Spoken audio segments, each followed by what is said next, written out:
सईदा आयशा सिद्दीक़ा रज़ियल्लाहु तआला अन्हा फरमायो जिए जो रमजान जो चंड पिंदो हुयो इए नबी सुना खैरात कंदा हुया इए खैरात कंदा हुया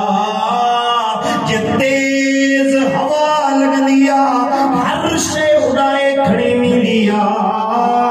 मुझे लजपाल नबी जी रमजान में इए सखावत हलंदी हुई जा शे हथ में ईंदी हुई मुझे लजपाल नबी रमजान में रब जे नाले ते ॾेई छॾींदा हुया समझो इए सखावत कंदा हुया असा के दस दई विया ते मुसलमानो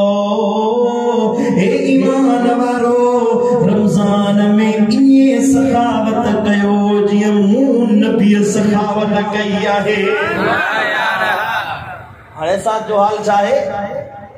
जो अपना झुगा वसे कोई रोवे भावे हसे कि पैसो लोकड़ पुट सदाई तुझे खीसे में तो कोन पे होंदो सदाई तो माल तो कोन होंदो न रब दिनो थई रब जी राह में खैरात अल्लाह जी राह में दे रमजान मता ईद उल फितर भी इंदी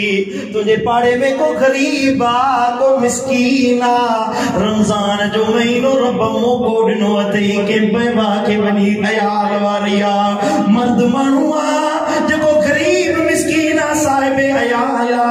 हली वञण के राशन पानी वठी दे के पेरन जे ला कपड़ा वठी दे के पाण जे ला जुती वठी दे नबी सुने फरमायो जको के कपड़ा पाराईंदो आ उन जे ला अल्लाह ताला जको रमजान में हिकड़ो वको के पाराए रब 70,000 रेशम आई पट जा लिबास जन्नत में उन जे ला तैयार कराईंदो आ देखो के जुती वठी दे उनके रब जन्नत जो जुतियूं पाराईंदो देखो के मुसलमान के जुती पाराए रमजान में नबी सुने फरमायो ता अल्लाह उन जे ला पुल सिरात गुजरण आसान करे छड़ींदो मुझे नबी फरमायो जेको मानो रमजान